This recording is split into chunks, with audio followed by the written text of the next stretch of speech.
नमस्कार. थंडीमध्ये सांधेदुखी, अशक्तपणा यावर रामबाण उपाय असलेली डिंकवडीची रेसिपी आज आपण पाहतोय. त्यासाठी 20 काजू, 20 बदाम आणि 1 वाटी सुकं खोबरं घेतलं.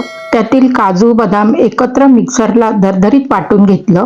सुकं खोबरं सुद्धा मिक्सरला बारीक करून घेतलं. दुसरीकडे तूप, गव्हाचं पीठ, मिल्क पावडर, पाणी, गूळ, वेलची पूड, सुंठपूड घेतला आहे. आता एका कढईत 2 चमचे तूप गरम करून 100 ग्रॅम डिंक थोडे थोडे तळून काढायचे. डिंक चांगले फुलेपर्यंत तळायचे.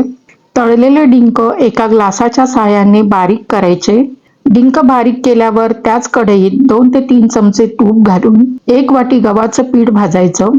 पीठ भाजत असतानाच एका बाजूला एका ताटाला तूप लावून घ्यायचं आणि गव्हाचं पीठ मध्ये मध्ये मध्यम ते लहान आचेवर सोनेरी रंगावर भाजायचं. गव्हाचं पीठ अर्ध भाजून झालं की ड्रायफ्रुट्स पावडर त्यात मिक्स करायची. 1 मिनिटभर भाजून झाल्यावर बारीक केलेलं सुकं खोबरं भाजायचं. 2 मिनिटांनी अर्धी वाटी मिल्क पावडर ऍड करायची. मिल्क पावडरने वडी बर्फीसारखी लागणार.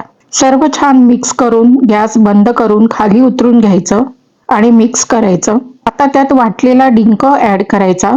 सर्व मिक्स करायचं. त्यात अर्धा चमचा वेलची जायफळ पूड आणि अर्धा चमचा सुंठ पावडर घालायची. सुंठ पावडर घालून सगळं मिक्स करायचं. आता हे मिश्रण वाटीच्या मापाने मोजायचं. इथे 2 वाटी मिश्रण एवढं तयार झालंय. आता त्याच वाटीच्या मापाने 1.5 वाटी गूळ घ्यायचं. नंतर 3 चमचे पाणी गरम करून गूळ वितळून घ्यायचा. गूळ मध्यम आचेवर पातळ करून घ्यायचा. गुळाचा पाक नाही करायचा, तर गूळ फक्त वितळवून घ्यायचंय. कडेला थोडा फेस यायला लागला की गॅस बंद करून मिश्रण गुळामध्ये ऍड करायचं आणि लगेच मिक्स करायचं. नंतर तूप लावलेल्या ताटावर हे मिश्रण काढायचं.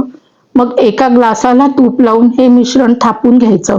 वर आवडीप्रमाणे ड्रायफ्रुट्स पसरायचे आणि तळलेले डिंक सुद्धा पसरायचे आणि मिश्रण पुन्हा ग्लासाने थापून सेट करायचं. नंतर ते थंड करायला ठेवायचं. मिश्रण थोडं थंड झालं की सुरीच्या साहाय्याने चिरा पाडायच्या. नंतर थंड करायला ठेवायचं. उरलेल्या मिश्रणाचे छोटे लाडू केले आहेत. आता मिश्रण थंड झालं की वड्या काढून घ्यायच्या. मस्त अशी डिंकवडी तयार आहे. ह्या वड्या एकदम परफेक्ट झाल्या आहेत. उरलेल्या मिश्रणाचे लाडू सुद्धा करून घेतलेत.